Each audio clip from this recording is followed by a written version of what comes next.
All right, good morning, everybody. Welcome to an early version of Hot Topics. We're going to be on today because we are expecting the preliminary autopsy results to be released. As you know, or may not know, Ben Crump, who's the attorney for the family, put out a press release yesterday saying that they were going to release the autopsy findings. There it is right there. Read it to you real quick.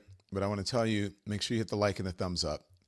Right now, it does affect the algorithm. More people become aware of our conversation in our channel, and that's very important to the health of this channel and community. Good morning to you, Spa Radiant. Good morning, TJ Walker. Remember that show, TJ Walker? Let me know where you're streaming from.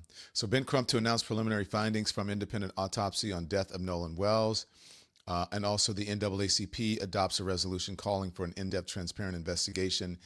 The nationally renowned civil rights and personal injury attorney Ben Crump, it says, will join the family of Nolan Xavier Wells at a news conference on Wednesday, which is today, at the 117th NAACP National Convention. Crump will announce the preliminary findings of an independent autopsy conducted on behalf of the family. And we know it's Nolan Wells, 18 years old. And so we can show there's a feed that's up right now that you'll see. That's going to go, and there it is, in NAACP press conference. It's going to happen momentarily. And today is the 22nd. And so we're awaiting that. So again, make sure you hit the like and thumbs up. And we're waiting for this just like you are. Grateful rising, everyone. That's what Janie says, or I am. I don't know. I can't read these names. My eyesight is not that good anymore. So grand rising to everyone. We're on a little bit early, so we're going to go straight through. And as the thing says, breaking awaiting Nolan Wells autopsy results. So they said it was going to be at 9 o'clock Central Time. 8 o'clock Central Time. Correct, team? And then, yes, which is 9 o'clock Eastern. But as you know, these things are not like clockwork.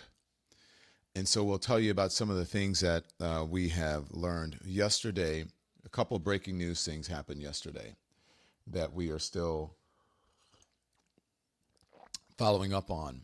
And that was a video that they believe is the last image or the last images of Nolan Wells, and that he was on the back of a boat on Horn Island on the 4th of July, and they said this video was taken around 2:23 in the afternoon, according to the metadata. Again, that's the last images they believe of Nolan Wells. And so we shall see. They're still investigating it, according to TMZ. That video, if you have the video, put it up, and if not, just put me up full. So we have TMZ. We spoke to them yesterday. That's the still shot of it. There's the video. And so that should be helpful in the investigation. Perhaps Ben Crump today in his press conference will discuss that. We'll talk about what this video means, if that is indeed Nolan Wells. I know that this is in the hands of law enforcement already. Charles from TMZ said, according to their reporting, that the investigators have this tape and they're trying to figure out if it's him, and perhaps that'll help with the timeline. But, for them, look, folks are asking, why are they releasing this? Why didn't they just release it already, and they're waiting for so long? What does it indicate that they are taking so long to do it? And then pause it right there, Andy. One is that the convention is this week. As a matter of fact, I was supposed to be there this week, but my family is in town, and so I couldn't make it. I had a family obligation. I was supposed to be there right now, finishing up a panel. So we'll see. I mean, this is a huge convention. It's the National Association of the Advancement of Colored People, the NAACP, which is a renowned civil rights and human rights organization. And so this, if you pull it up, I don't know if you can make it a little bit bigger, Andy, but if you pull into that picture right there on the back of that boat, see there's a person bending over, appears to be a black man in the swimsuit that looks like the swimsuit that's on the boat, the picture of him on the boat with the white kids. and he is like getting a drink or doing something. They said it looks like he's in a cooler getting a drink, but we don't know what he's doing. I don't know what he's doing. I don't see a cooler, but sometimes those coolers are built in. I think they're built into the back of the boat, right? So there it is, and it looks like the same swimsuit in that photograph that we'll get. There it is right there, that photograph. And so that should hopefully provide them with some information. Now, so the question has been, why are they doing it this way, sort of piecemeal, or making it this, big announcement instead of announcing it? If you speak to attorneys, they have different takes on this. Either there is maybe the toxicology report. We'll see. There's something that they may want to get ahead of, or it doesn't really provide much to help advance the story of what happened to him. Good morning. So here is the press conference. Take your seat. We'll get started with the press conference in roughly 2 minutes. If everyone can take minutes. their seats, we'll get ready to get started in roughly 2 minutes. Thank you. Okay. 2 minutes for the press conference, we're told. So we're at the 2 minute mark. So 9:17 or 8:17 there. So it should be, they'll be about 20 minutes late, which for us is unusual because we're always on time. When we're not on time, we're usually getting our stuff together for you. Either we have a technical issue or something that we have prepared, the news has changed and it's breaking. And that's the beauty. And I don't know, and some of the, I don't know if you want to call it, it's not really a curse, but the hindrances of doing a live show, which I think there's more positive than not, is that if the news changes, we have to do it right away, especially if it's before we go on. We got to make sure that we have all the elements and everything ready, and all the folks who are going to talk to us and all the experts who are going to discuss what's happening. In a moment, I'm going to bring in a doctor here who can explain to us sort of what this means, and is going to listen to this press conference. And that doctor is, I want to make sure that I'm in the right thing here. That doctor is Dr. Frita Fisher, and she is a friend of the show, and she has expertise in, necropsy? Dr. Fisher, let's put her up. Dr. Frita. I forget what your expertise is, and I should have had everything in front of me, but basically she's an expert in everything.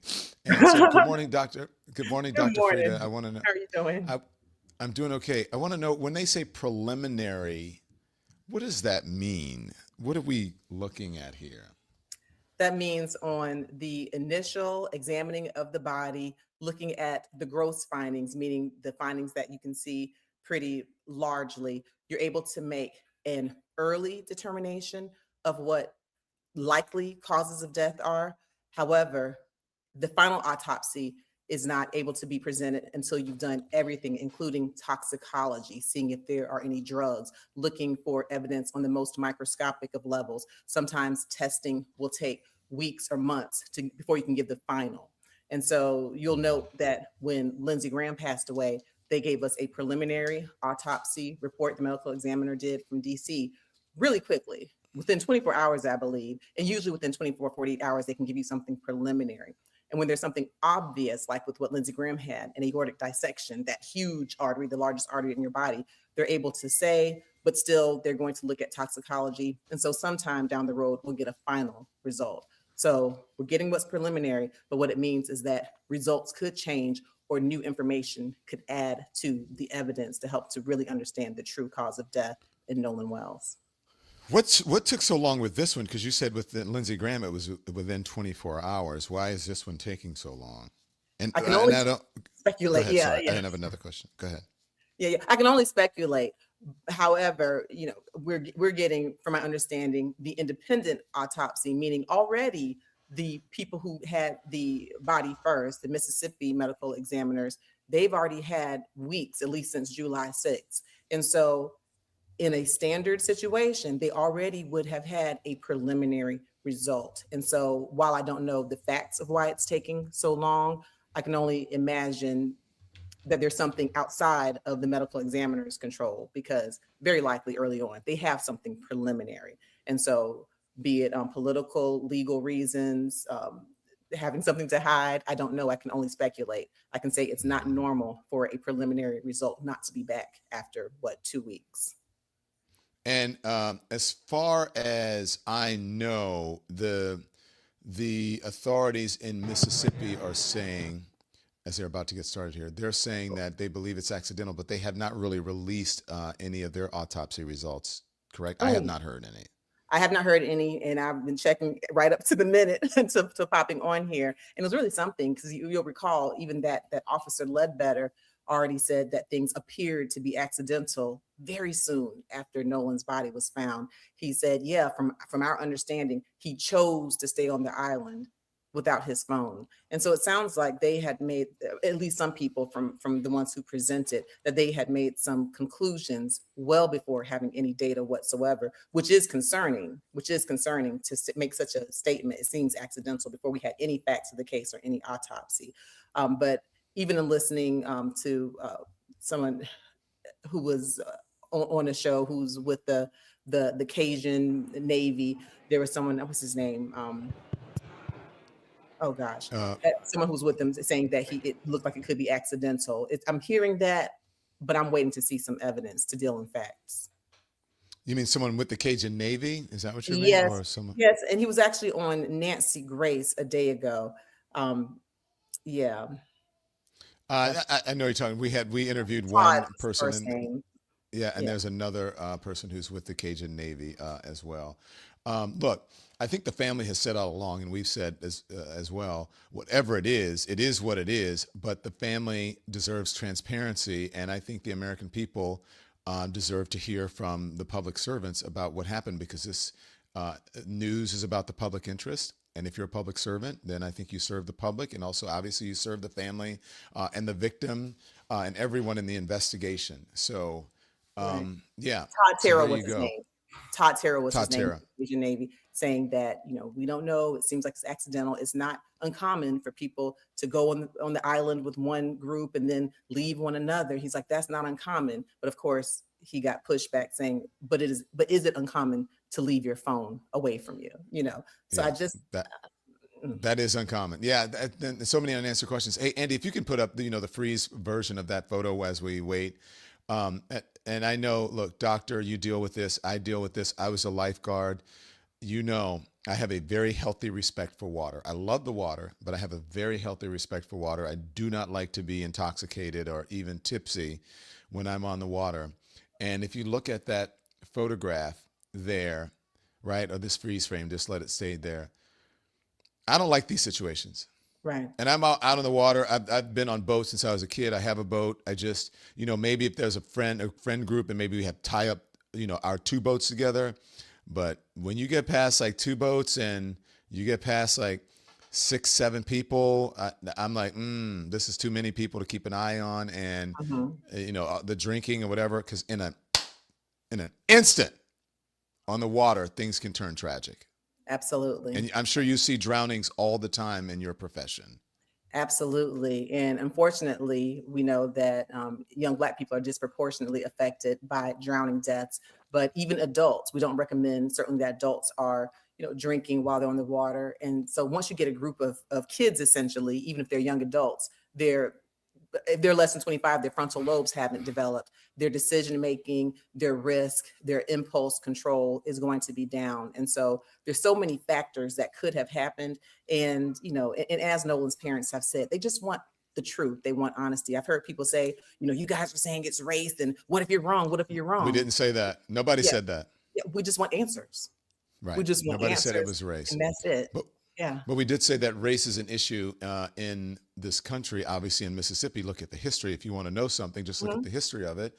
And that's why people were suspicious and curious. That is why that this whole story has gotten so much attention, is because that's the first thing that people said socially. That was the public interest in this story. Initially, they thought he was the only Black guy with white, with a whole bunch of white friends. And he was not the only one, but there were a few. It's mostly, Right. this is mostly a white gathering, right? And so when you see this picture, people have had their opinions about it, and that's what we have been reporting on. Exactly. The thing is, Eddie Glaude and I were talking recently, and I forget who it is. It says, everything in America is not about race, but everything in America is about race. And let's listen to this press conference now. NAACP 117th convention, and they're about to announce Ben Crump.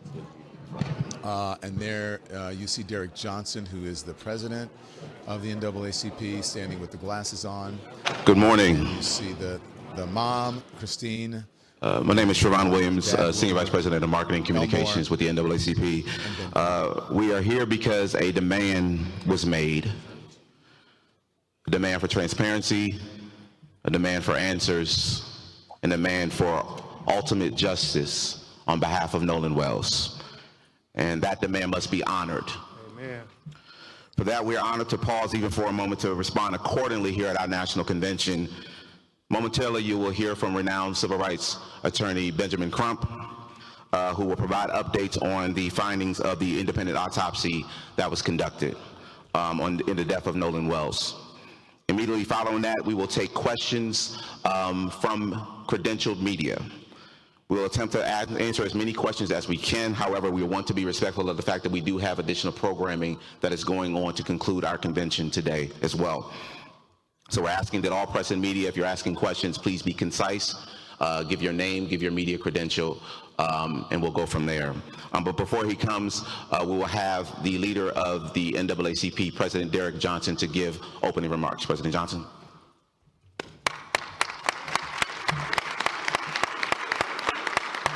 Good morning. Good morning. Far too often our young people are confronted with challenges, and many jurisdictions and states don't take those challenges serious. We cannot allow another individual, particularly a young black man's death, go uninvestigated. We have seen this happen over the years, not only in Mississippi, but across the country.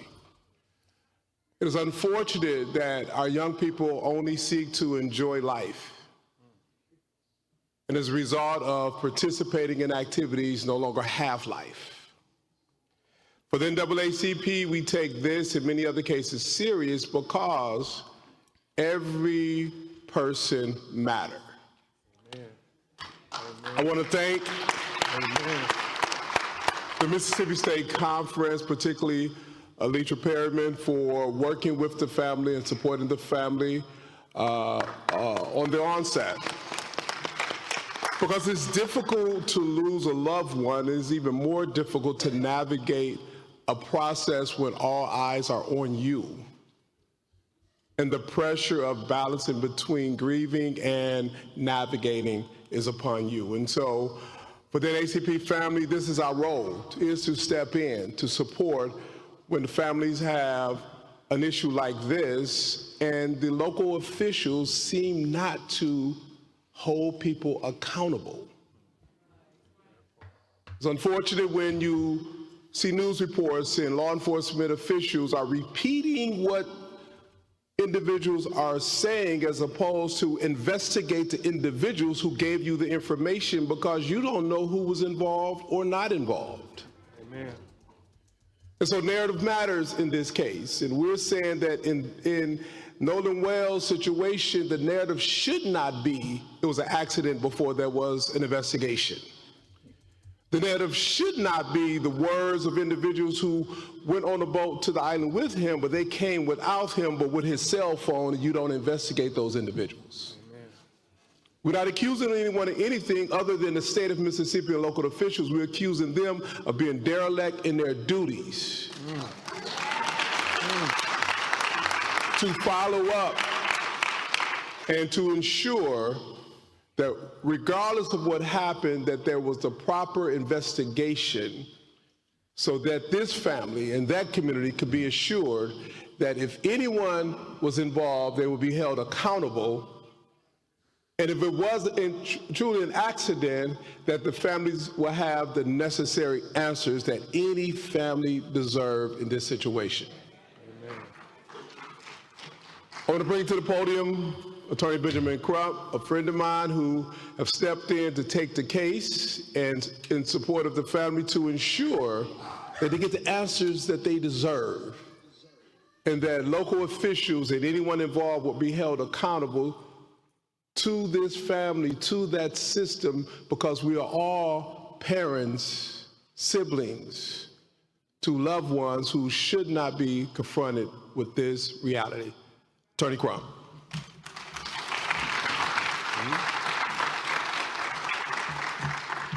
Thank you very much, President Derrick Johnson, for your leadership, for the leadership of the Mississippi Conference of NAACP, and being there during the homegoing services to help the family go through what no parents want to go through. Thank you to Chairman Leon Russell, my longtime mentor from Florida, who helped raise so many of us. Thank you for always being there, Chairman Russell.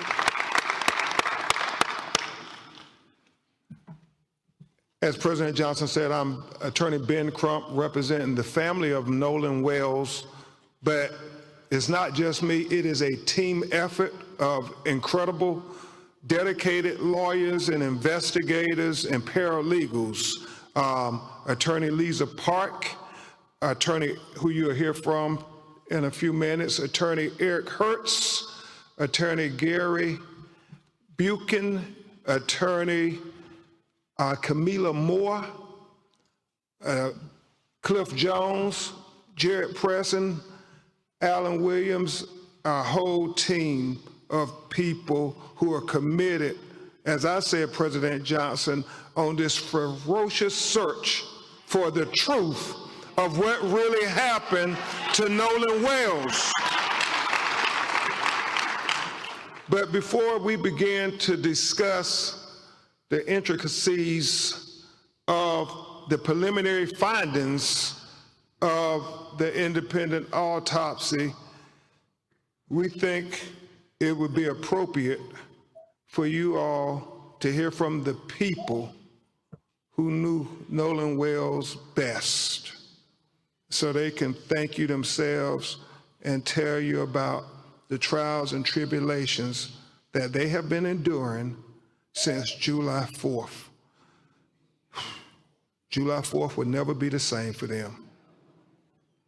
I bring to the podium Nolan Wells' mother and father, Christine and Elmore. Please give them a warm NAACP welcome.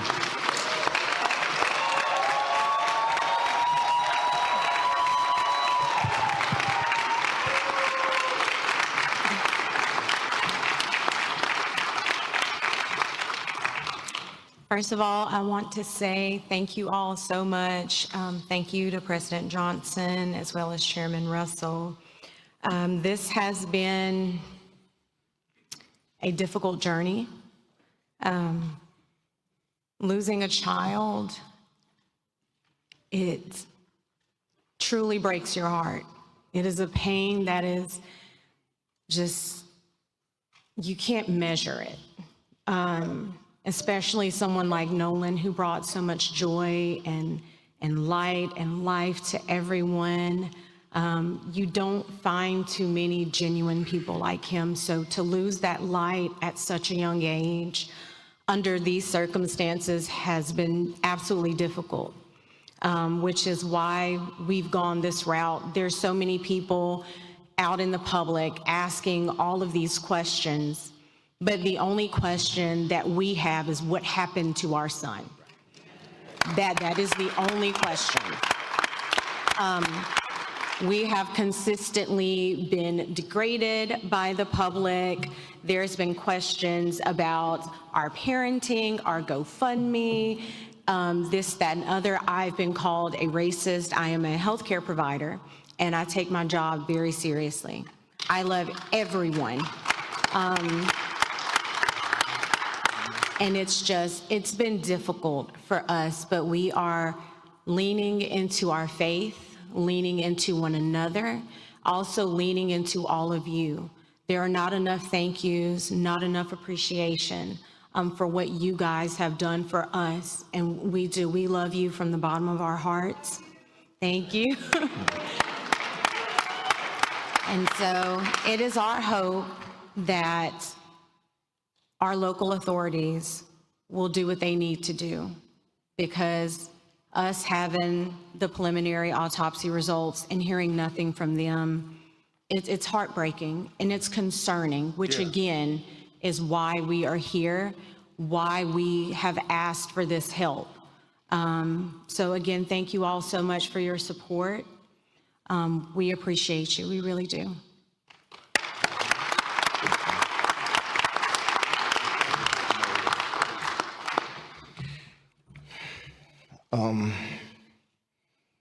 Every day I wake up, it's a new challenge.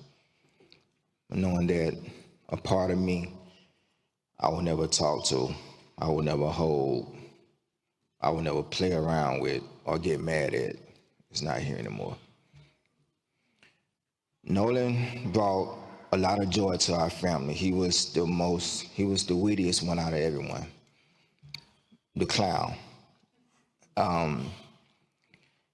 He loved to put in the work because he wanted to be the best. He wanted to make me and his mother proud, and we were so proud of him just for being the person that he was. He was loving. All his teachers knew him, but loved him. He walks in the room, his aura, you are automatically drawn to it. Never met an enemy. And if they were, they would eventually be friends, because they will eventually bond, and it's gonna be hard. He should be at football practice right now.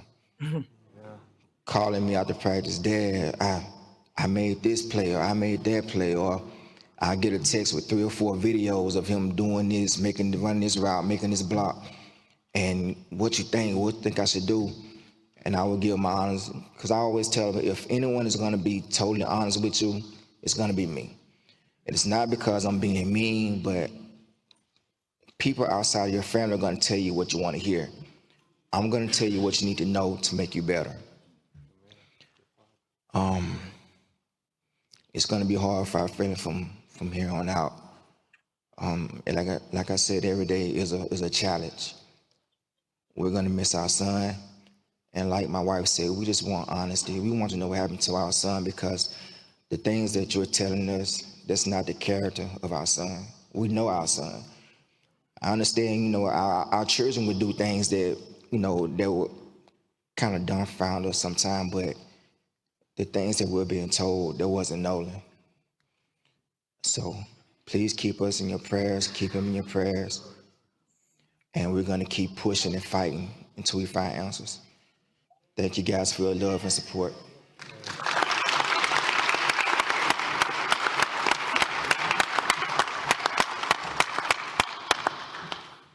Thank you so much, Christine and Nolan. Christine and Elmore, Nolan's mother and father.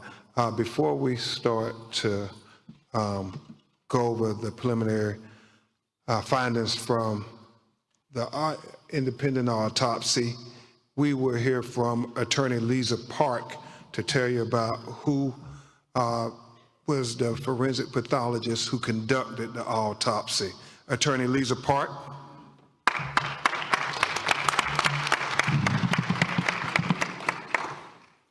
Thank you. Dr.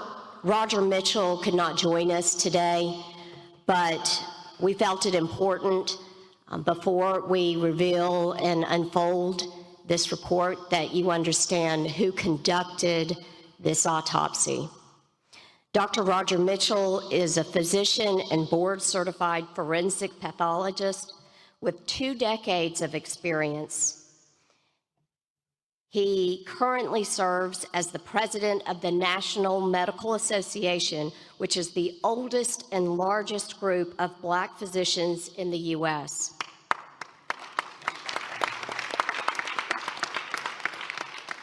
Most recently, he also served as president of Howard University Hospital, chief medical officer of the Howard University Faculty Practice Plan, and chair of the Department of Pathology. Before joining Howard, he served as chief medical examiner for Washington, D.C. from 2014 to 2021, and is later as interim deputy mayor for the Public Safety and Justice. Dr. Mitchell has conducted and managed thousands of autopsies and is nationally recognized for his work at the intersection of medicine, public health, and justice. And for this case, we sought out the very best, and we are proud to be working with the very best.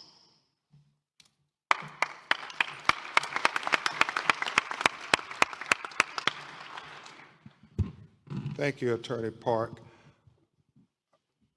I again want to express our gratitude to President Johnson, Chairman Russell, and the NAACP, because civil rights is more important than ever in the United States of America today. And so we thank you for the civil rights leaders stepping up to say that our children's lives matter now more than ever. And I want to thank all of you for getting up 8 in the morning. If people could see how many people are gathered here, they would say, you all are truly blessed to have the support of America, Christine and Elmore.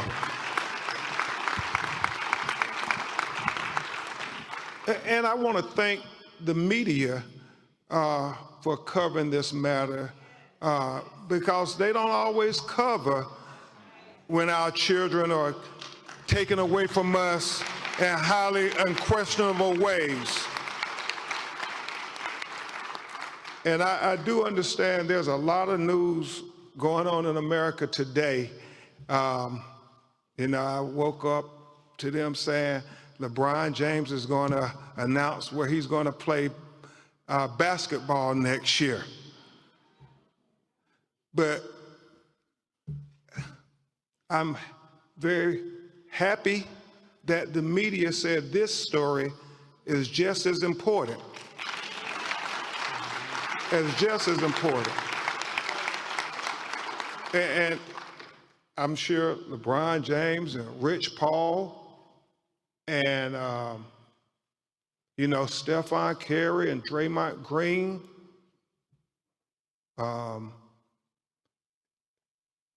Jaylen Brown, Embiid, Maxey, Giannis, Bam, and many other players in the National Basketball Association will all agree that our children's lives are far more important than where LeBron or any other player will play next year. And so that's why I thank you all for being here, because this news is as important as any news in the United States of America, finding out why is Nolan Wells dead.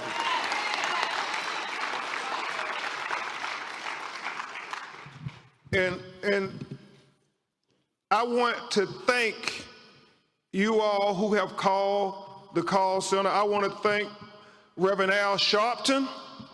I want to thank Mr. Tyler Perry. I want to thank Mr. Terry Owens for putting up the $125,000 reward for anybody out there who have information so we can get to the truth of what happened. I mean, any videos, and we've gotten so many videos, President Johnson, from that day from young people, and we want them to have the courage to come forward with the pictures, what you heard. I know people said there were a lot of disturbances out there. Some believe it involved Nolan. All of those things are important to get to the truth of what happened. The fact, Christine, that the United Cajun Navy are so forthcoming. The fact that they told us, we haven't heard from any of their local officials, that Nolan was found face down, fully clothed. Well, that's significant to us because the last time we saw him on the videos, he was without a shirt. So at what point did he put on a shirt? Somebody saw something. Somebody knows something. There were almost 300, 400 people. Somebody knows something. So, Scott X, we're trying to just make sure people understand that you can call the Nolan Wells tip line at bencrump.com. We will gladly listen to you, take any information as we try to put together this puzzle of what happened to Nolan Wells. And today, we're going to add some more parts to this puzzle because my legal team and I, we stand for truth, no matter who it implicates or who it exonerates. We stand for justice, no matter who it convicts or it acquits. Yeah, and we stand for transparency because we got eyes that can see, and we don't need government officials having to narrate it for you and me. We can see it for ourselves. Transparency. That leads to the truth. The truth is the foundation for accountability and justice. And that's all we're seeking, as Christina Elmore said from day one. So with that, and Christina Elmore, if you all want to sit, we're about to go through this autopsy, and I know it may be a little emotional. Thank you, Brett. You're welcome to stay right here. Okay.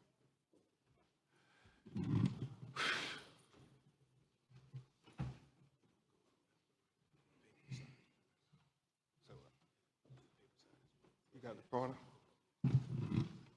Let's go through this. How does the pointer work? Okay, let me do that right now. How does this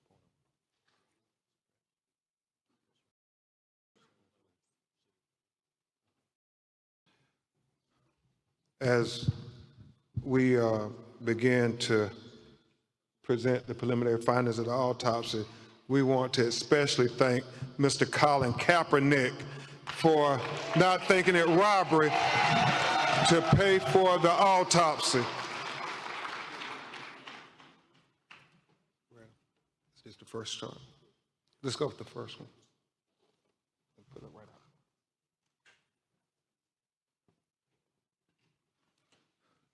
So, where's the?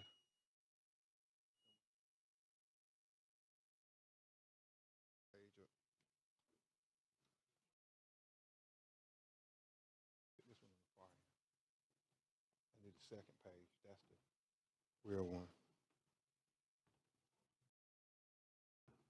Give me Nolan's picture. Give me Nolan's picture.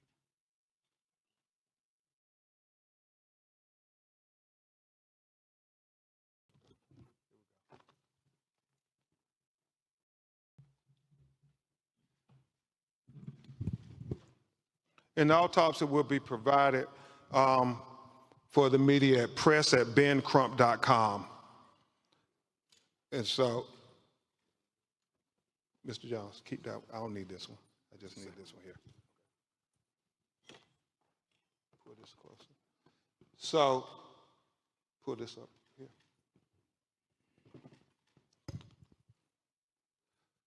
So, Dr. Roger Mitchell board-certified forensic pathologist performed a preliminary report on the death of Nolan Xavier Wells. He conducted and presented this report on July 19th, 2026. Preliminary report, second autopsy, death of Nolan Xavier Wells. Cause of death, undetermined, pending investigation.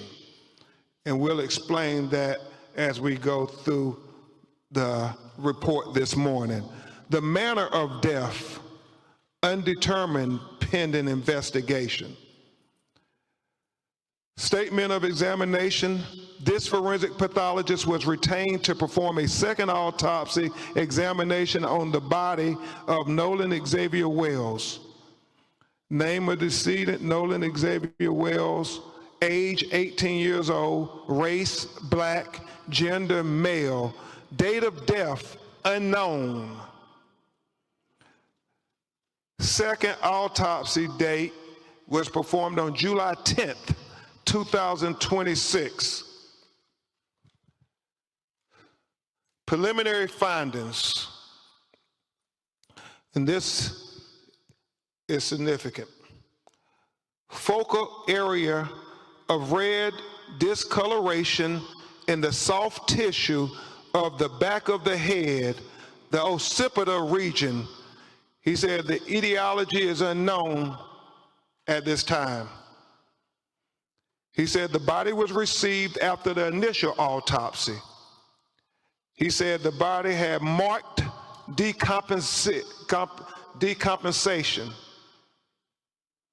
He said coronal incision of the scalp, brain removal, Y-shaped incision of the anterior torso, and he talked about the organs being removed, as is common,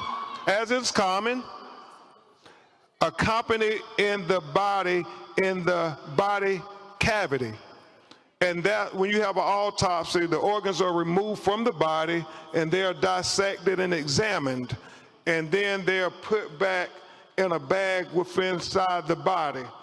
So when they're buried, their remains will all be with them. But in this occasion, if there's going to be a second autopsy, then the organs are put in the body cavity so the second pathologist could be able to examine the organs as well. Very significant for Dr. Mitchell was that the anterior inner neck structures were absent, not received with the body, and we'll explain that in just a minute. And then it talks about the additional procedures performed during the second autopsy, and we'll go into the paragraphs on that there because he explains it better in his narrative. So where's the first page of the discussion? Not the diagram yet. You can keep the diagram over there.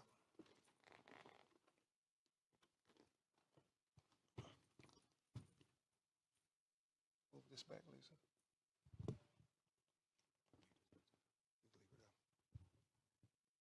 So he talks in the preliminary discussion opinion. This forensic pathologist identified several limitations during the second autopsy that create barriers to establishing a definitive cause and manner of death for Nolan Xavier Wells. And that's important. He talks about the fact that we didn't get to see the body when it was first recovered, like the medical examiner working for Mississippi would have seen it. He talked about the second autopsy performed on Nolan Wells revealed marked decompensation or changes. Marked decompensation can obscure the presence and absence of bruising on the skin, surface, especially during a second autopsy examination. What he's saying, because the body was so decomposed that you couldn't tell if there was bruises or abrasions on the body when he received it on the 10th of July.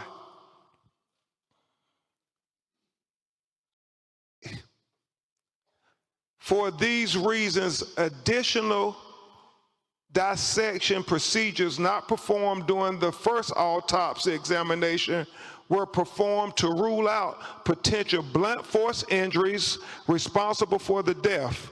These procedures included facial dissection, posterior head and neck dissection, dissection of the ribs, the pelvic, dissection of the subcutaneous and deep soft tissue, dissection of the back, the buttocks, the arms, and legs. He did all of this to rule out things. He ruled out there were no fractures or deep tissue injuries identified.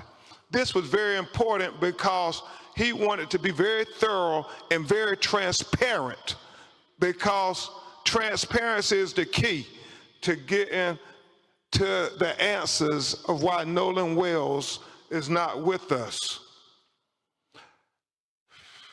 So he did that there and was very straightforward, very open, very open.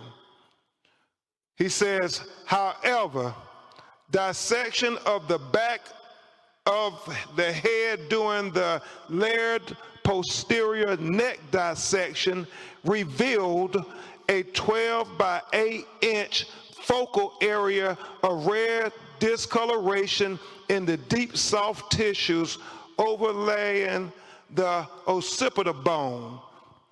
And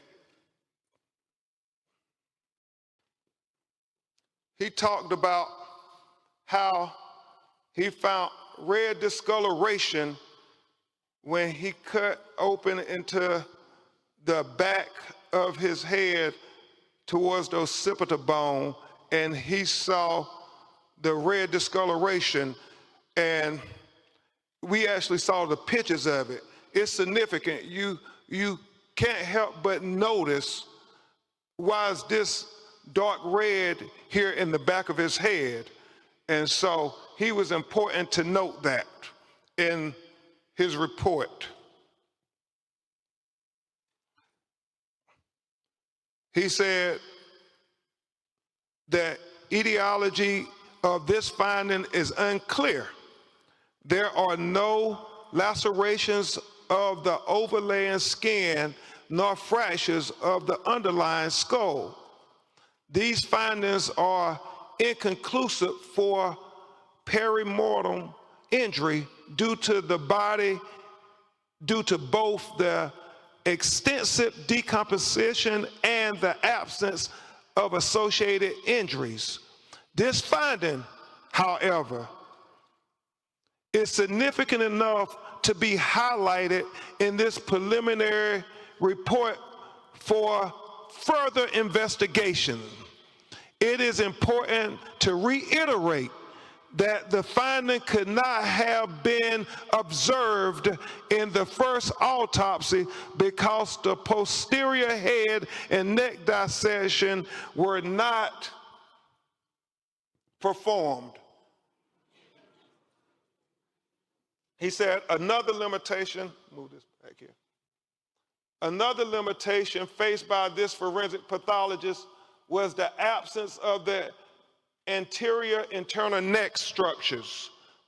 The trachea and the laryngeal cartilage, the thyroid horn, and the hyoid bone were not received with the body.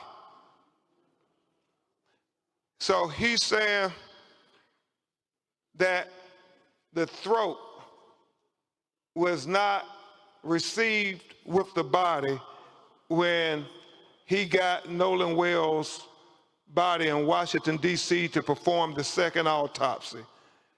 And so let's discuss that with what he said about that. He said, it is assumed that the initial pathologist retained these structures for additional evaluation. He said the retention of the anterior neck structures during an initial autopsy is a common forensic pathology practice. He was chief medical examiner for 7 years in Washington, D.C., and he said that if they had concern about throat or any fracture or compression of the throat, they too will hold them back. He doesn't know why they held the throat back, but he said the throat was not with the body of Nolan Wells when he received it in Washington, D.C. to perform the second autopsy. He said, nevertheless, a posterior neck dissection performed without review of the anterior neck structures is incomplete. Therefore, this pathologist cannot rule out injury to the neck as a contributor or a cause of death. He said he would need to have the medical examiner in Mississippi allow him to review the throat. That's why he said his autopsy is undetermined pending investigation. Remember, it's about transparency. Because the initial autopsy rightfully removed and dissected each organ, there are additional limitations inherent in the second autopsy of Nolan Wells. The most significant of the limitations was the inability to directly observe the airway and the lungs for water and directly observe the stomach for gastric contents. He said it is very significant as to what the initial forensic scientists who got to review the body when it was recovered. We have heard from our call center people saying the body wasn't waterlogged.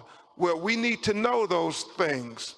But unfortunately, because the body was decomposed and the organs have already been dissected, those are things we can only get from the initial autopsy. So therefore, again, the manner and cause of death is undetermined until further investigation. We are hopeful that the Mississippi Medical Examiner would give Dr. Mitchell an opportunity to see their photographs and their observations to the condition of Nolan Wells' body closer in time to July 4th. That is very important, and we have to continue to demand transparency, President Johnson.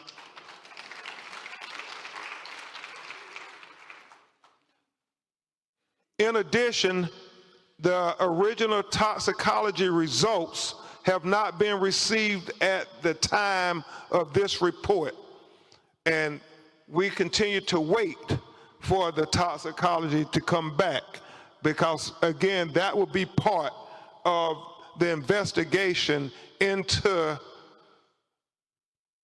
Nolan Wells' autopsy by Dr. Mitchell. It is significant to note that it's many things that go into toxicology that only Dr. Mitchell would be able to opine upon, and medical experts can opine upon.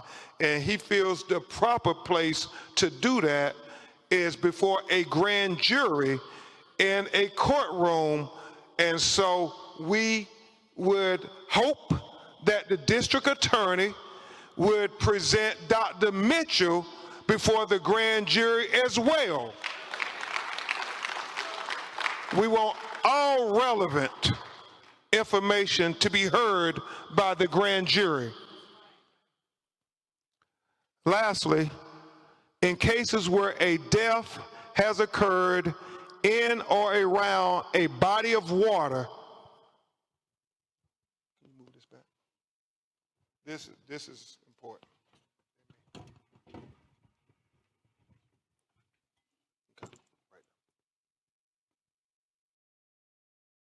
Lastly, in cases where a death has occurred in or around a body of water with suspicion of drowning, it is important to confirm how that person entered the water. This is the crux of the matter. This information is especially important for those deaths of persons who can swim. As in the case with Nolan Wells, at the time of this report, this forensic pathologist does not know the condition of Nolan Wells. He did not know whether he was conscious or unconscious when he entered the water. He said that would be significant. He said he did not know whether he was forced into the water or unforced into the water. He said that would be significant. So he said the condition of Nolan Wells before he entered the water would be the crux of the matter. It would be of utmost importance to being able to determine a cause and manner of death. He said, definitive circumstances of death are required to determine the manner of death. For these reasons, this pathologist cannot rule out, and let me really call your attention to this. For these reasons, this pathologist cannot rule out if any intervening non-accidental factors contributed to or caused the death of Nolan Wells. Understand, he's saying based on the examination of the body, he cannot rule out foul play. That is significant. With the following questions still outstanding, number one, what were the circumstances that led to Nolan Xavier Wells entering the water? Number two, what was the body position when it was found? We know that a member of the United Cajun Navy said that he was face down and he was fully clothed. Number three, was there water in the airway? Remember, he talked about the lungs and the airways, were they filled with water? Number four, is there any evidence of injuries to the anterior neck structure? We got the autopsy without his neck. We got the body without his neck at the time of the second autopsy. Number five, is there any evidence of any intracranial hemorrhaging? He said that is going to be very significant. Things that he could not observe at autopsy that the initial medical examiner would have been able to observe. Number six, was the composition of what was the composition of the stomach contents? He talks about that being important because when was he found? How long had he been in the water? How long had it been since his last meal? All those things become relevant factors when you're trying to do a thorough and impartial autopsy. And number seven, what are the toxicology report findings? He said the best classification again for the cause and manner of death for Nolan Xavier Wells is undetermined pending investigation. This forensic pathologist reserves the right to review and incorporate additional forensic pathology information into his opinion as it becomes available. He says the above opinions are expressed to a reasonable degree of medical certainty. Dr. Roger A. Mitchell, July 19, 2026. And we know that, as I said, this is only another part of the puzzle. And even though it tells us significant information, we still have more questions than we have answers at this time. And we will continue to press forward and persist, Christine and Elmore, with getting the answers to these questions. Because as you, yes, we will persist, because as Christine and Elmore and Attorney Parker and I talked this morning, we know that there are so many conflicting stories. The fact that she said him being found face down, the fact that we have other videos where people who have called said that is Nolan, who is in some kind of dispute with others. We're looking at all of these things. The fact that the GPS tracking of the boat is being questioned by many. We're trying to dot every I and cross every T, because we understand that when our children's lives are at stake, it matters. Not just what happened, but what we do in the aftermath of them being taken away from us. And just like the NAACP stood up when another tragedy in Mississippi taking the life of young Emmett Till, we will stand up for Nolan Wells. Just like the NAACP and civil rights leaders stood up when another Mississippi son was taken in Medgar Evers. We will stand up for Nolan Wells. And just like too many of our young people, Trayvon Martin, Michael Brown, Breonna Taylor, Ahmaud Arbery, Botham Jean, Terrence Crutcher, Stephon Clark, Sandra Bland, Atiana Jefferson, Alton Sterling, Eric Gardner, George Floyd, Tamir Rice, the young people who I was trying to focus on. Gary, we stand up until we get the truth, until we get justice for Nolan Wells. Justice for Nolan Wells. Justice for Nolan Wells. Justice for Nolan Wells. Justice for Nolan Wells. Justice for Nolan Wells.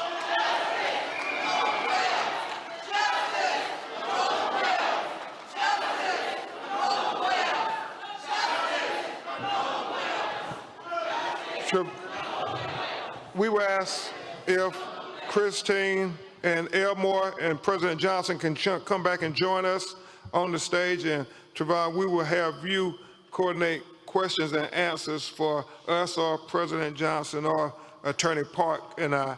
I will say this, as President Johnson comes to the stage, I was sharing this with him and Chairman Russell, Christine Clark. God knows we wish we had you at the Department of Justice now.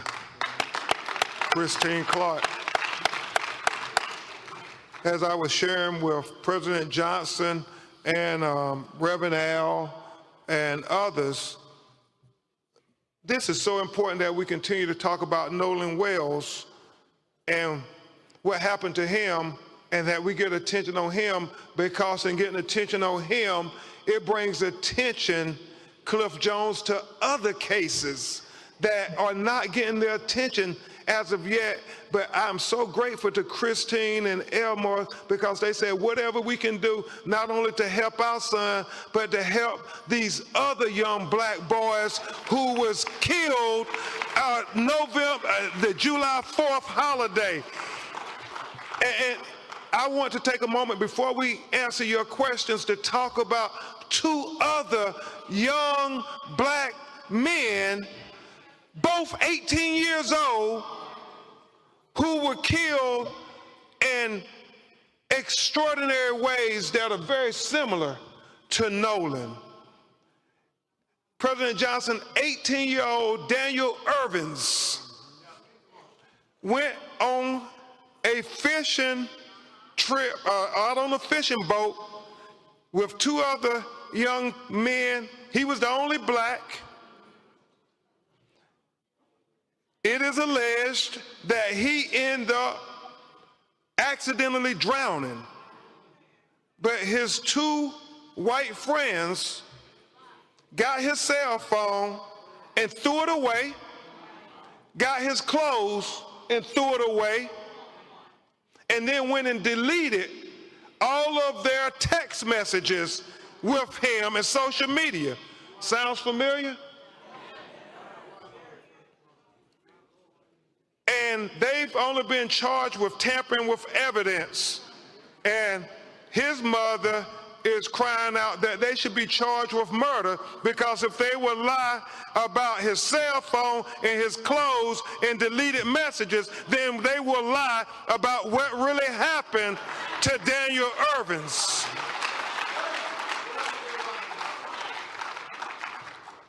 And then there's the matter, President Johnson, Christine Clark, of 18-year-old Tyler Smith. Tyler Smith, on 4th of July, was at a house party with about 10 other people. He was the only black person at the house. He somehow ends up shot in the head, dead. Some of the friends get rid of the gun. The police show up. They tell the police it was an accident. It was an accidental shooting, that they were playing Russian roulette. And Tyler Smith ended up getting killed. And apparently, Christine Clark, President Johnson, the police just took their word for it. His mother and grandmother are incensed. They asked the police, did you do a gunshot residue test on his hands? And the reason they said they had to call us, like Daniel Irvins and Nolan Wells family, because the police told them, President Johnson, that there was no need to do gunshot residue on his hands or any of the other people in the house, because I don't understand this logic, but they said if they were playing Russian roulette, then all of them will have gunshot residue on their hands. So we don't need to do gunshot residue tests. It makes no sense whatsoever. So they are taking the word of these 10 people that your son just killed himself. And you don't have to worry about doing any investigation or testing forensically anything. Just take our word for it. Now, can you imagine in any three of these scenarios, had the survivors been young black men and they were with a young white man and he ended up dead, What kind of investigation would there have been? What kind of interrogation would there have been? Would they have ever been able to see the light of day until those questions were answered? Well, just like you would do a thorough investigation for your children, we want you to do a thorough investigation for our children.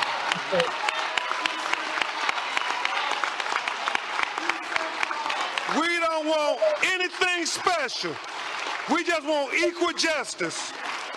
Equal justice.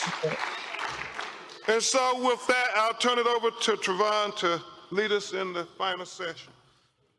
We'll have a few questions. We have my colleagues on either side with microphones. Please announce your name and your media outlet if you have any questions. We're going to be quick because we have other programming going on in real time. We'll go here first. I want to say we're here with Dr. Frita Fisher, Hi, and also everybody. Monique Samantha Cressy, Chapman, attorneys joining us, and we're going to do a summation right after this. So we can bring Monique in, but we'll continue Outline to listen. of the independent report. Can you summarize for our viewers, because there's a lot to take in, a lot of information. So in summary, can you succinctly tell us what we can take away from this report? And also, if you can provide more details about the neck. Yep. I heard a lot of people behind me gasping when that detail was mentioned. Yep. Let me try to be very comprehensive. As Dr. Roger Mitchell said, that the focal area of red discoloration in the soft tissue of the back of the head, the occipital region, is significant because he cannot determine why you have that red discoloration in the back of his brain. That's significant. He also talked about, Mr. Williams, if you could, just the fact that as it's common practice, he was missing his throat when they received the body. And he wants to know why they held it back. He's not drawing any conclusions, but he said he would want to examine it if there were neck fractures or compressions to the neck. And he thinks that's significant to know at autopsy. The reason he says he would hold it back when he was medical examiner because he thought that there may have been some issues with neck fractures. The last thing that is significant is what we said before about him, the condition of his body when he went into the water. Was he conscious or unconscious? Was he forced or unforced into the water? He said those things are very significant. But he started off talking about this red discoloration in the back of his head is something that was of great concern to him. Thank you. Trayvon. We'll go here. Daryl Denard with Chicago Speaks on V103. What specifically are you calling for from Mississippi authorities in terms of transparency, but more importantly, investigations? I know President Johnson is from the state of Mississippi, and the Mississippi Conference president is here. They're calling, as we are, for a fair, impartial, comprehensive investigation. When Nolan's parents heard the sheriff say there's no foul play at the beginning of the investigation, that is cause for concern, major concern.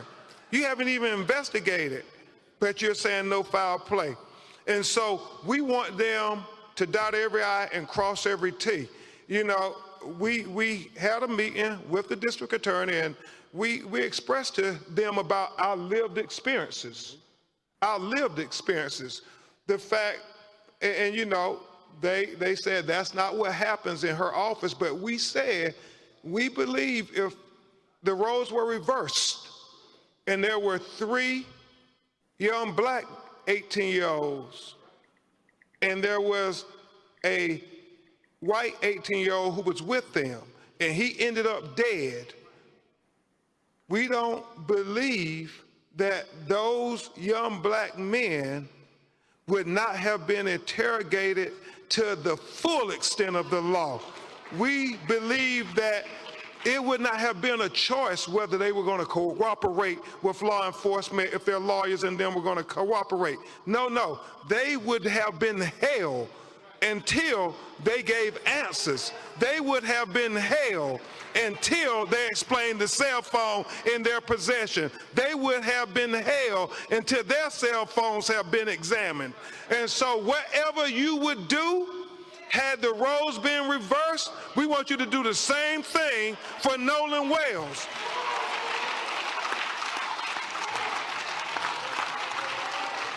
We have time for one more question, and then we're going to have a prayer with our Religious Affairs Committee with the family. One more question here. My sister. I'm Tiffany Walden with the Tribe in Chicago. I know that we're talking about a transparent investigation, but for families and people who are watching, can you kind of give a breakdown or a timeline to the best of your ability of the contact that you've had with Mississippi authorities or Ocean Springs authorities or the Cajun Navy? Have you all talked to them? Do they call you after the initial autopsy? Is it just radio silence from them? Do you have to call them? Can you kind of walk us through that process? So the last time we actually spoke with local authorities, which would be the Sheriff's Department, was I think a day or two after his body was found. That was only initiated by me. I sent him a text message. I was like, hey, this is Christine, Nolan's mom.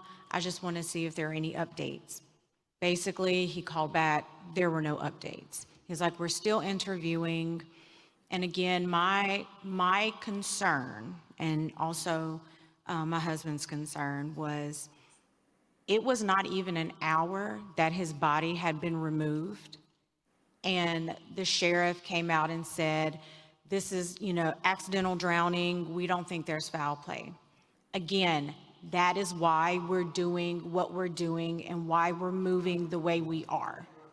Because I sat there and asked them, please take this case as if this is your child, yes, your family member, your whatever. And they promised that they would, but when you make statements like that straight out the gate, that's an issue. We did meet with the DA. She did promise, transparency and all of this, all of that.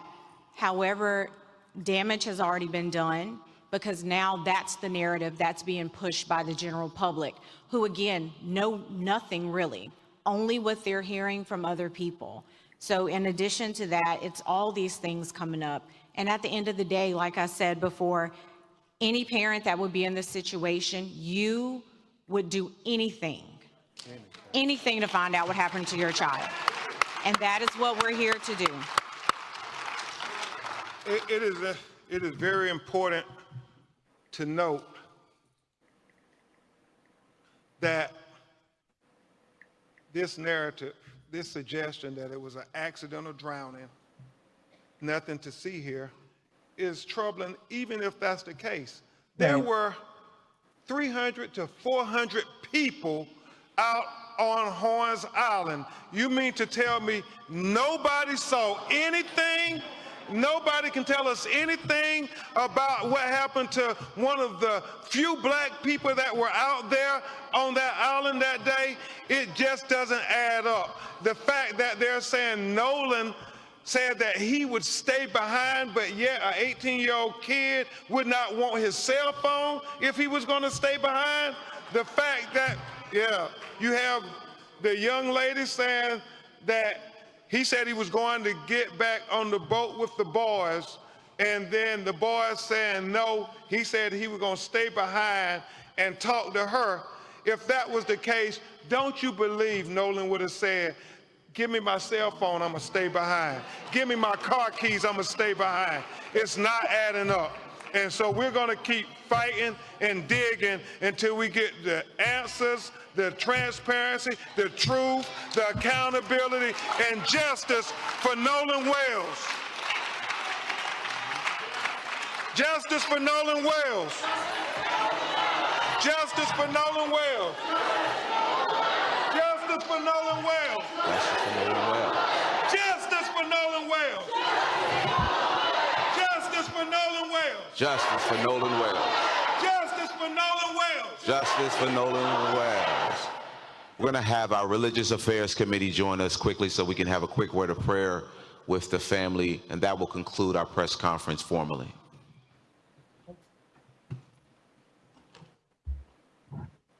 All right, so we'll just watch that.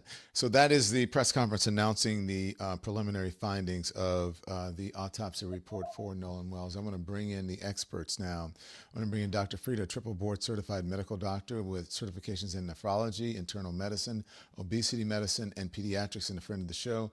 Monique Presley, attorney and legal mind, also a friend of the show. They both join us now. So thank you both for joining. It was an emotional press, or I should say briefing or update, whatever you would like to call it. Doctor, let's talk about stuff. You know, I hear occipital and rear of the head and bruising and all of that. What did you make of that? Take us through what you heard. Is there anything concerning? I saw you shaking your head at some points. Good morning. So many things are concerning. First, I want to say kudos to the medical examiner, Dr. Roger Mitchell. He was brilliant in his presentation, professional. He stuck to the facts. He did not jump to any conclusions. However, he did give explanations and differential diagnoses of what the possibilities were. He was honest about the limitations of his exam, since his was the second autopsy. Okay. He was honest about the limitations, and he was also open about the questions that were left. And so with the initial report, you know, he shared that the cause of death, the manner of death are undetermined. These are the things that stuck out to me, Don and Monique. That lesion on the back of the head. So occipital region, yes, that's in the very back of the head. And there was a red lesion, 12 centimeters by 8 centimeters, I believe. And we don't know the cause, though he did dissect it, Dr. Mitchell did, but it makes you think of the possibilities. Could there have been blunt force trauma? Was this a bruise? Is this just a post-mortem finding, meaning did just, blood and fluid collect there after his death? There are key things he also mentioned there. He said that there was no fracture, but the most important missing information from that red lesion on the back of Nolan's head is that we don't know what the brain showed. Did he have an intracranial hemorrhage? Was there a trauma that caused him to bleed? And was that the cause of death? We don't know. Therefore, it's undetermined. But I do love the way Dr. Mitchell shared what he could determine, what he couldn't determine, because again, he had the second autopsy. Someone had Nolan's body first, the Mississippi medical examiners. The other thing that was of the greatest significance to me, almost jumped out of my seat, because I'll tell you, right before coming on with you, I had a discussion with my father, Dr. Freddie McCrae, who's a retired general and peripheral vascular surgeon who has done autopsies, who's been in medicine for decades. And so we were just kind of chit-chatting about autopsies, the way that our father and daughter conversations go. And what I said to him, I said, I'm really curious to see that hyoid bone. And he was like, yeah, I want to see the anterior neck. Anterior means the front of this part. And so he was like, yeah, I want to see what the anterior neck showed so we can see if there's any ligatures. And so we were talking. So that was the main thing I was listening for. Okay. The anterior neck. And so to find that there was an absence of the part of Nolan's body that could have given us some of the most critical information, whether it, said that harm was done or no harm was done. I was looking to see the hyoid bone because had it been displaced, had it been broken, then that could be consistent with some type of a choking or pressure on the neck or an asphyxiation, okay? And then had the hyoid bone been completely intact, that would give us different information, extremely significant information. And I find it highly suspicious that that very critical part of the medical examination is missing. The neck is missing. Also, like I said, I want to see, are there ligature marks? Was there something around his neck? Was there bruising? All of that could have been answered by giving us the information of what's going on with the larynx, the trachea, all of the breathing apparatus in the front of the neck. It's missing. We need answers. This is suspicious. And the lungs, from the very beginning, we had the officer saying, oh yeah, it looks like it was a drowning. It looks like it was a drowning. We should have been able to find the information, because had there been a drowning, there would have been evidence of fluid water going into that anterior neck we're missing and going into the lungs, a water-filled lungs. However, had Nolan already been deceased before his body hit the water, that epiglottis, that connection between the throat and the lungs would have been closed, and his lungs would not have been filled with water. And so we need to know what the lungs show. And a medical examiner, a pathologist, will be able to tell the difference between, say, drug overdose, which, you hear all kinds of internet sleuths talk about. We would have been able to tell the difference. And but it's not just, what was found, it's also what was not found. Dr. Mitchell went through and said that he carefully dissected, the buttocks, the legs, the chest, the arms. He was so detailed, and he let us know what he did not find. That he did not find any broken bones, no fractured bones, that he did not find any evidence, at least in this postmortem state, of any bruises. And so I appreciate that, because it lets us know that this is not some biased gotcha moment. Let me only tell you things that are intriguing to the media. He went through and systematically did what an excellent pathologist will do. He'll tell you all of the findings. And so now we have a bruise in the back of the head. We have a missing neck. We don't know the condition of the lungs. And also we already were at a disadvantage, because it was 4th of July or the 6th of July. We're not sure when he passed away, but that the water would have been warm in Mississippi. That would have accelerated decomposure. And so this was an examination done with many limitations, but Dr. Roger Mitchell, the medical examiner, did a superior job with the information that he had, in the way that he lined it up. And so that we can all understand the story that's being told and the story that is missing from Nolan Xavier Wells' body. So do you agree with the inconclusive that was stated today? I absolutely do. Do. And it also gives you a certain manner of respect for the pathologist, because he's not someone who's speculating or jumping to conclusions. He's honest about the limitations. More importantly, he's honest about the findings. Monique Presley, I want to bring you in. As you're watching this, you're an expert. You have used, obviously, autopsy reports in court. And what is your takeaway from what you heard from Ben Crump today and in this report? I have used them in court. I have observed them, unfortunately, any number of times. And I want to make sure I agree with the bulk of what Dr. Frita is saying as our medical expert here on the show today. I just want to be clear that the neck portions that have been held back are not missing. Dr. Mitchell stated that the reason that they likely have not been turned over from the state, that it's normal even in his practice to hold those portions for further examination when they release the remainder of the body to the family, so that the family can go forward with their homegoing celebrations, interment, whatever is planned. But the state likely still has those portions. And frankly, the state has not been willing to release its examination, because they don't have toxology report back, and because they have told the public and the family that the investigation, their examination, is not yet complete. So what I wish, because— So, Monique, just real quick, because I think they said that it was, I think he said at the top, you guys correct me if I'm wrong, that the findings that he was reading from was from July 19th. So they've had this. I think he said this was done on July 19th. And so, that's been a couple of days. Yeah. So that goes along with what you're saying. I just wanted to back that up, because this is the 22nd right now. You know what I'm saying? Yeah. Right. And I mean, and I could understand they would, want to do it after the funeral. That makes sense.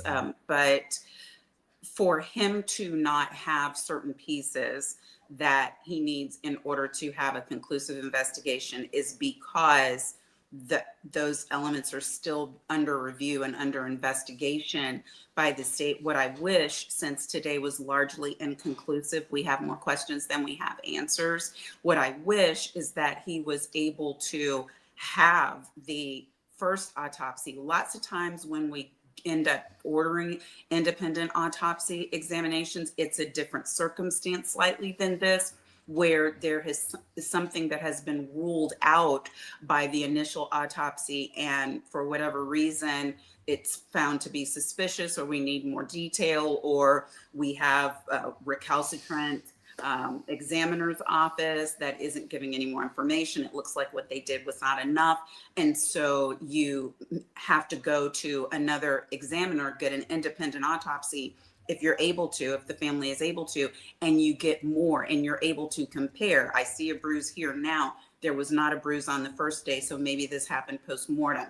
I don't see skin abrasion here. You have the full neck examination. I have a toxology report. So the things that Dr. Mitchell was saying, I've interviewed Dr. Mitchell, I've deposed Dr. Mitchell. I have nothing but respect for him. Go Bison. But some of the things that would be asked, right, as he said in his report, is if you are dealing with someone who could swim, you would want to know what condition they were in when they hit the water, whether they were forced into the water or whether they put themselves in the water. So you can't even figure out whether he was swept up by a current or whether he was hit over the head and knocked off a boat. None of those things are real to us right now, Don. None of those are in the land of facts. And so I think what the attorneys wanted to do on behalf of the family is give as much transparency as they could, as soon as they could, but it has not resulted in any answers. So even, for instance, where what could be a subdural hematoma, I've handled medical malpractice cases where patients have died, where it was not even realized that was happening to them until it was too late. And what we would need to know, one of the things Dr. Mitchell says is that the skin shows that there was no external bruising. So we don't have anything right now that would show, for instance, that he was hit in the back of the neck and it made a bruise or right below the head. We don't have anything to support that, nor do we have anything to support that there was injury to the bone there. But we have something that is showing in the tissue for which we don't have an explanation. So I caution today the same way I always do. I heard people in the room who were screaming when it was read in the report that organs were removed, because they just didn't have an understanding that is a natural part, that is a correct part of the process to do an examination, and that the organs were not missing. They were then returned. They were bagged and returned. And all of that is horrible to have to hear for a first time. But it certainly is something that can cause people who are very interested in this case to jump to conclusions. And I'm glad at least that it was explained that the things that were done were things that have to be done in order to get to the answers. So may I ask this, how long does it usually take for tox reports? Well, I'll let Dr. Frita go first. That can take weeks, it can take months. That's the part that many times most of the media, most people have tuned out, because the preliminary autopsy report most often will give usually it's correct, the very likely diagnosis. So it could be weeks, it could be months. So I don't know. They're going to look at all the different organs, and there are going to be many things that they test for. And so we don't know. And Don, that's why if you think about any kind of famous cases where people are waiting on official cause of death, whether you think of Whitney Houston or Michael Jackson or any person where there was a suspected drug involvement, and I am not saying that is what is the case here. I am saying when you're waiting to figure out whether it is a rule out or whether it is a determinative factor, many times we find that out a month after the fact, sometimes 2 months after the fact. I can't remember the name of the person from the Friends cast who died, and I think it was like 6 months. Matthew Perry. Yeah, before there was an official determination. Yeah. And so and what was the name? Perry? Matthew Perry. Matthew Perry. Matthew Perry. And so sometimes you're just waiting on a rule out and you have enough from everything else you've seen for a cause of death, but we are in the blind here entirely because we don't have the rest of the state's official autopsy results. And you know, media is media, but if you're going to ask a question, then ask, what have you been told about the official autopsy? Right. You know, I mean, that's the question I thought was going to be in the room, Yeah. but it wasn't the question in the room. Have you heard anything about the official autopsy? And What do if you, yet, okay, what do you then know? What do you what know? have you What do you heard? know? What do you know? Yeah. Yeah. Yeah. Because I would have wanted Yeah. to know, did they share what they found on the anterior neck so far? They don't need toxicology to tell us what the hyoid bone looks like. If the trachea, that windpipe, if that had been damaged, if there were ligature marks, there should be photographs even from the original medical examiner. That is the piece that does not sit well with me. Why don't we know? In a preliminary, they would have observed the gross appearance of the anterior neck. And so I'm anxiously awaiting those answers. So I wanted you guys, if you can stick around for a little bit, because we're taking phone calls because there are so many people who have questions about this. So we just opened them up. But if you're at that tier of our membership here where you can take a phone call, I would love for the experts to be able to answer some of the questions if you guys are okay with that.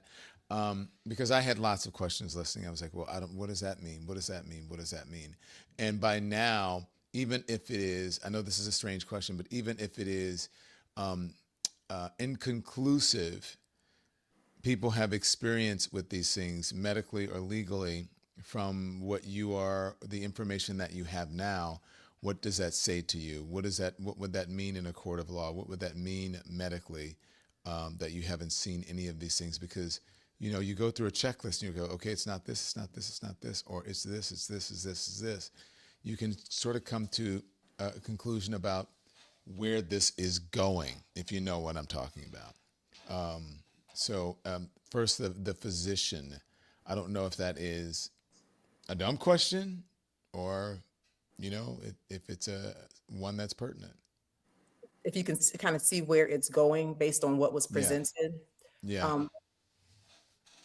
I'm going to say you still can't exactly see where this is going because I also want to just deal with facts.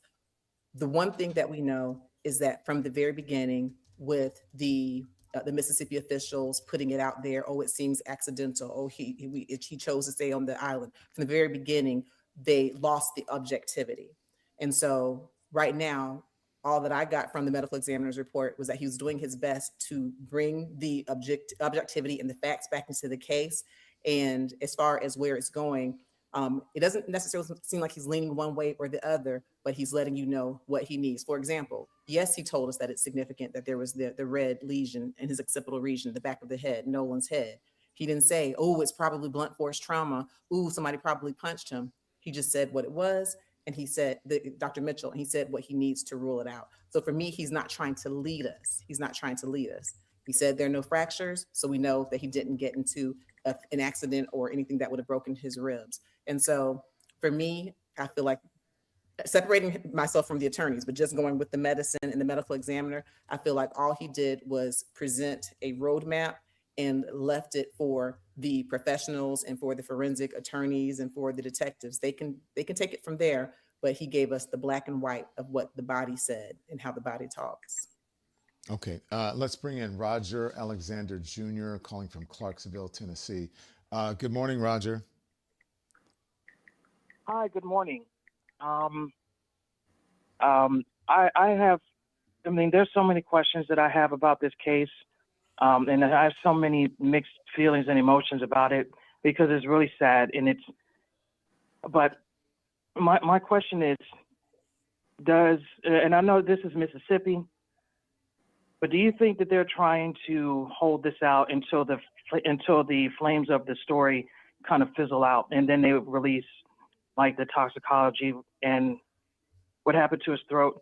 When I heard that his throat was missing, sorry, a little emotional, I'm sorry. When I heard that was missing or that he didn't get a chance to see it, that I was enraged about that. Like, I just want to know why. Or do you think that they're just trying to cover it up? I cannot, thank you. Roger, look, I can't attest to a cover up or not. I just think that we're here for answers. And as Ben Crump mentioned, in his post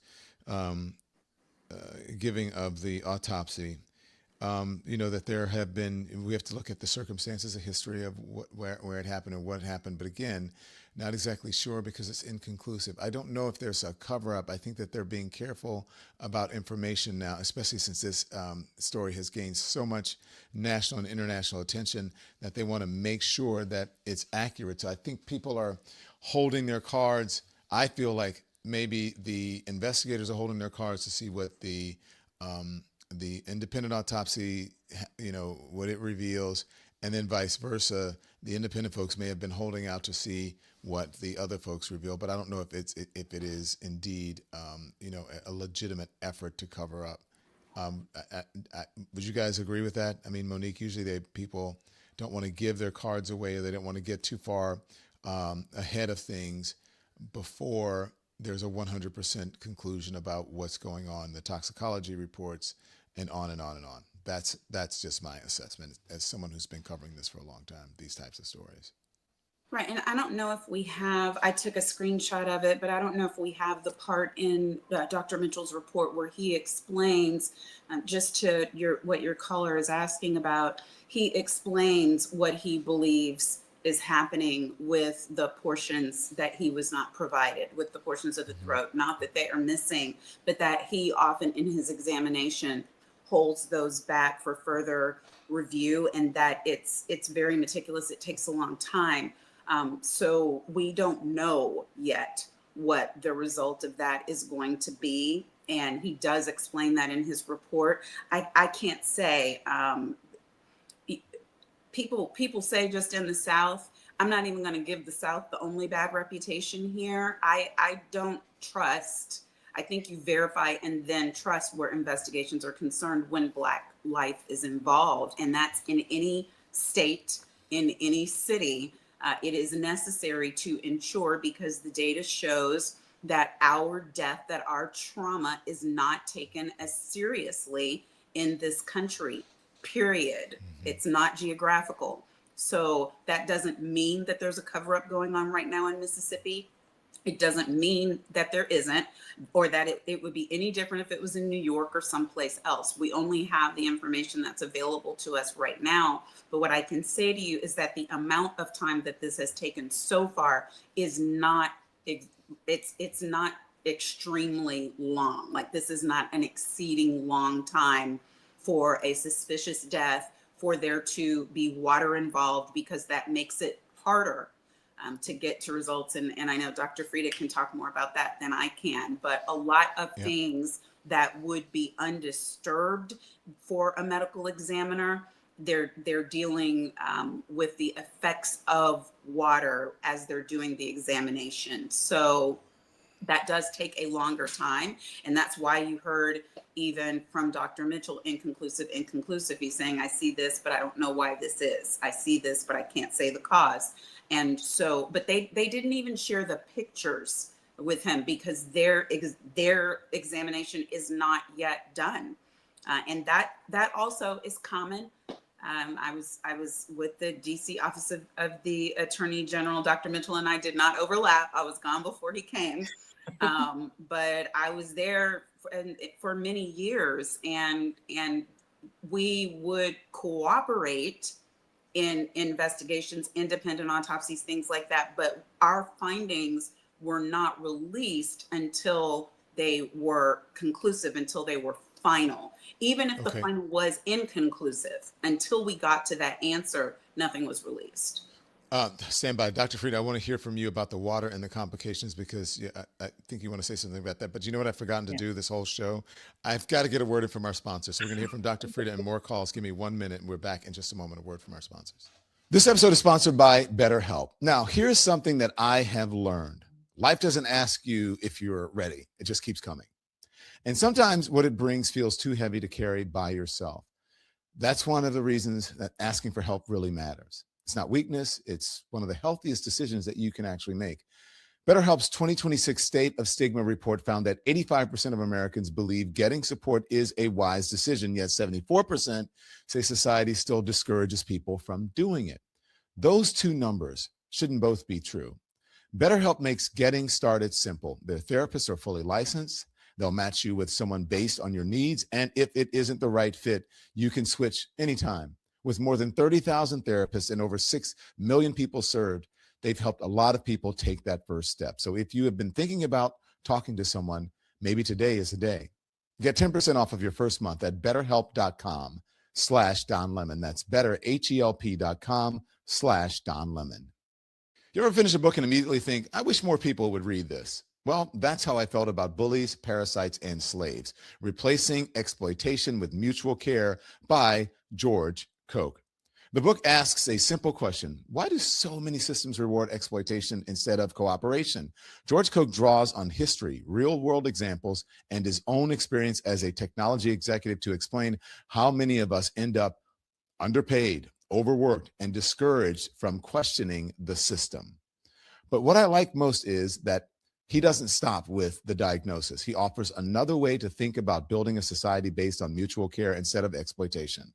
Whether you read it in paperback, digitally, or listen to the audiobook, it's worth your time. And if you genuinely can't afford it, guess what? It's available free.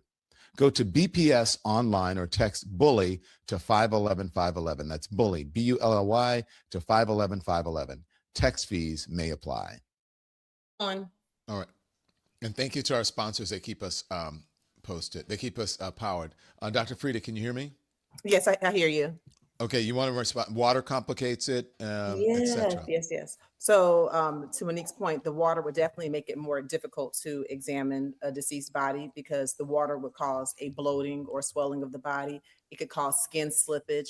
Water can make it more difficult to assess if there's ecchymosis or bruising. Okay, so it can distort the way that the skin looks. And I definitely want to be careful. I don't want to be grotesque, but with Nolan being found in water, there's aquatic life, right? There's living creatures who perhaps may have, aided in the initiation of decomposition. They could have been starting to ingest his remains. I don't want to be grotesque, but just him being in the water and with marine life around, fish or other marine life, that could distort. And it's very different from a body being found in the winter in a home in dry land. And so that is an excellent point that does make the medical examination more challenging. Okay. Let's see. We have someone else on the line. Did not leave a name, but they said they're from Mobile and they want to discuss. I'm interested in getting you guys option on the towboat. None of our experts can answer that, but let's take your question real quickly and I'll see if I can answer it. I don't know your name. You didn't leave it. None of our experts can answer that, but let's take your question real quickly and I'll see if I can answer it. And please turn the volume down on your whatever you're watching on. Who's this? Okay. I'm sorry. Let me turn the volume down. Volume down on your whatever you're watching on. Yes, sir. Okay. I'm sorry. Let me turn the volume down. Okay. Thank you guys for taking my call. My question was more or less what seemed weird to me was they got towed out, and when they were towed out, the call and all this, I think, has to be, things move quickly. So, conversations can move quickly. Mom, something that happened. The mom is so high up in Mississippi. The conversation that came in from the boat was everybody else okay? Like those that Nancy pointed out, that was not that was weird to say when you're calling. And then the boat started at a normal speed and then it speeded up once it got close to the shore. I'm just asking, did anybody maybe track where that towboat towboat has yes, been? Yes, ma'am. What's your name, ma'am? Whitney. Okay. So listen, we've covered this, I think like a week or so ago, maybe a little bit longer. some of the things that you're mentioning, I know you said Nancy, I would assume you mean Nancy Grace, but these are old details. There is a call log and information from, I'm not sure if it's the Coast Guard or CETO, where they called for a tow because the bilge pump in the boat was not working and they were taking on water. So there is a tracking of the boat. So that's not new information. That information has been out there for at least a week and a half, and we actually showed the tracking of the boat and played the call. So yeah, everything that you have mentioned has been covered and has been explained. They fixed, I believe, the bilge pump, and the boat went out another time to return to Horn Island to pick up other people. But obviously, Nolan Wells was not on that boat. And so you were listening to, I think it was either the Coast Guard or I think it was Coast Guard. And then they call for CETO. And CETO is, I have CETO for my boat. It is a service that is like AAA for cars. And if you have a problem on the water, you call them up, they come grab you, they tow you into shore, and then they tow your boat where it needs to go. And so that's the explanation for that. So there's nothing strange or fishy about that. And again, that information is almost 2 weeks old. So look, I appreciate that Nancy's on this story, but we've been covering these details that Nancy's going over, and they've been explained for 2 weeks. But great, she's bringing it to a larger audience. But so thank you very much for that. Go ahead. Did you want to say something, Dr. Frita? I was going to say, Nancy said breaking news, but what she broke, you broke, like you said, 2 weeks ago. And so again, I do appreciate her eyes being on there because I know she has even a different audience, but I know that's the confusion. What she said was breaking. Don Lemon had already broken. But yeah, glad more eyes are on the case. Monique Green is on the phone now, calling from Stockton City, California. Monique, what would you like to say? Hey, Don. First of all, it's Monique Delaney from Sassoon City, California. I'm one of your legends. Oh. And my question I guess is, the AI who had ever picked up the audio thought it was green. But hi, Monique Delaney. How are you? Hey, Don. My question, or really just a statement, is probably more for Dr. Frita. I understand about not wanting to release a result that you're not finished with the toxicology report and all of that. But what I don't understand is the initial findings, like physical findings outside of toxicology. Why can that not at least be shared with the parents and with other people involved? I just don't understand why they're waiting so long. I find it cruel when you have parents who are concerned about what happened to their baby, that you could not at least report some sort of preliminary finding, the way they just did with this autopsy, outside of toxicology. Like, why is toxicology so important as to what happened to this young man? Why is the toxicology important? Well, that would be important because you may have heard with some of the people making speculations, they're saying, oh, maybe the guys were drinking, or maybe they had some drugs and maybe he passed out. Speculation. And so a toxicology report would rule that out or rule that in. And so toxicology definitely is a very vital part of the information in order to fully understand why Nolan Wells passed away. As far as why more information is not being presented right now, from a medical perspective, I don't totally have those answers, because I know what you don't want to do is jump out and give false information. From me as an individual and as a physician, there are certain things that are somewhat black and white, like the way that Dr. Mitchell was able to say definitively there were no broken bones, no fractures, there were no signs from his exam of contusion. There are certain black and white things that I do believe I would love to have been shared, especially with the anterior neck that apparently is still being examined.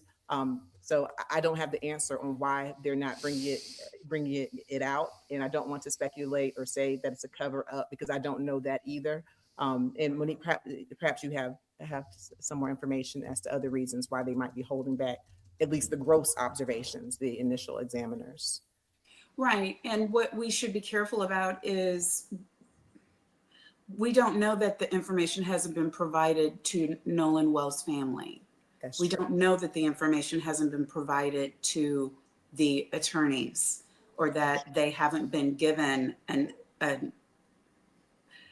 that they haven't been given what they believe happened. I think it's probably the opposite. I think that whatever, as you heard Mrs. Wansley talk about how just shortly after her son's body was found, the sheriff was prematurely jumping out there and saying that it was likely an accidental drowning.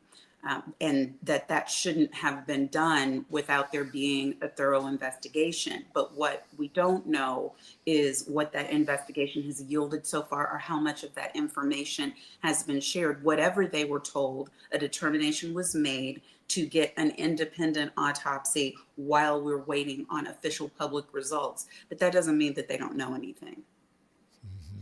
Okay. Well, thank you both. And I want to thank the callers as well, because we've been on for quite some time and we've got a lot to do here. So callers, Tony in Dallas, will get to you, and please call back. And also Rain, who's called before, thank you. We'll get back to you. We have a whole show, our Legend show tomorrow, and we'll take some phone calls and we'll take viewer feedback.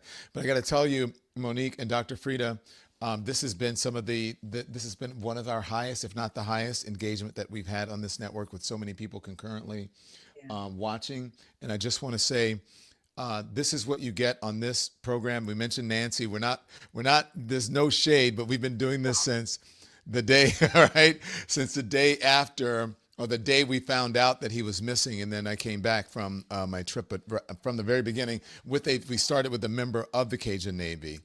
And as we were on with the member of the Cajun Navy, the mom was waiting at the shore to find out if the body was indeed her son's. And as we found out when we were speaking with him, that she found out in that moment. So from the very beginning of this, when it happened, we have been covering this. Monique and I have been covering this. We've been having disagreements about the media and the cadence of updating and all those things. So it's been a very lively conversation, and a moving conversation that evolves organically over time, even on the show. So this is what you get. I just want to point out and show you our memberships. Andy, if you can go in, and then Dr. Frita and Dr. Monique, she is Dr. Monique, Dr. Lawyer Monique. I'm going to start calling her DL too. She's going to be the third DL. But click on the donlemon.com because Dr. Lawyer Monique is going to be on there. Maybe it should be DL plus DL plus DL. That's at the beginning of this. You click on that box, and then you can go. It'll show you where you can get membership and where you can go and find DL Hughley and I, which we're going on tour starting September 11th in Fort Lauderdale. We're going all over the country. So get your tickets. But once you go past that, if you go back to donlemon.com and then click close, I just want to show you guys how you become members. Go onto the YouTube page. It looks like a play button or an arrow. And if you are not subscribed, just hit the subscribe button. It's free. It doesn't cost you anything. Nothing. No obligations. Just hit subscribe. And then you can also hit the notification button if you want the notifications for our shows.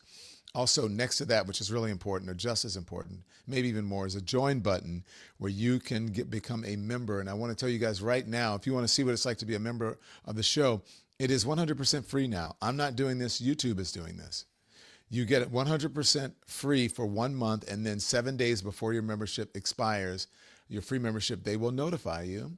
And once they notify you, you get to make a decision about what you want to do. So this is how we stay powered. This is how we stay on the air or streaming, is because of your generosity and because of your support. Membership and subscriptions or subscribers, okay? You can also check out our Substack. If you go to donlemon.com, subscribe there. Get our newsletter, the Lucky Lemon 7 newsletter, which is available every morning at 7 a.m. And as you can see, this came out in the 7 o'clock hour, breaking independent autopsy results in Nolan Wells' case announced this morning. And that is indeed what happened. And we covered it live, and we will update it throughout the day, this newsletter. So there's a QR code. So become a member either on YouTube, which is our main channel, Substack, TikTok, Twitch, Instagram, Facebook, where else? iHeart Radio, everywhere, okay? Apple Podcasts and Spotify, okay? So there you go. And you guys know, Monique, you've been with us since the very beginning. Dr. Frita, you've been with us since pretty early on as well. We mean business on this show. And right, we cover it all, but we do it in a factual manner. We do talk about the things that are out there that are not corroborated, but we make sure to tell you this is not corroborated. and we have very real conversations where there's no animus. They're organic. People don't come on just to fight, right? So, and we have experts like these two, very intelligent and very beautiful and smart ladies, right? And so I'm not lying. Am I lying? Where's the lie? I'll take it. No objections. Thank you. So thank you, Doctor. Thank you, Dr. Lawyer, DL, the third DL, Monique Presley. Thank you, Dr. Frita Fisher. So we'll see you guys soon. And so now there you are. Once you know everything we've told you, our memberships are there on donlemon.com. And so here's what I want you to do. Oh, look. Barkley has joined the chat. Hi, Barkley. You see him right there? Now what? If I want him to come over, all I have to do is hold up some food. Watch this. Come here, Barks. See? I know my baby. I got two of them in here. Okay, so be informed without being inundated until I see you back here at 5 p.m. Eastern Time here on the Don Lemon Show on the Don Lemon Channel. I want you to go enjoy your day. Hug a loved one. Tell someone you love them. Send the link to this show and see if you can do 5 friends in your chat group, okay? Or family members, and just send it out. Until then, until I see you live at 5, we have a special treat for you. Hunter Biden. You don't want to miss that interview. You wait till you hear what he says. Turn the TV off. Thanks for watching, everybody. I appreciate you. Make sure you like, subscribe, and turn on notifications so you don't miss anything. We're live weekdays at 10 a.m. and 5 p.m. Eastern with new content at 2 p.m. Eastern, sometimes at 8 p.m. So follow The Don Lemon Show wherever you are. YouTube, TikTok, Instagram, Facebook, Twitch, Substack, Spotify, iHeart Radio, Apple Podcasts. We are everywhere, and we're there every day. And if you want a little more, join the Lemon community. Exclusive posts, behind the scenes, live chats.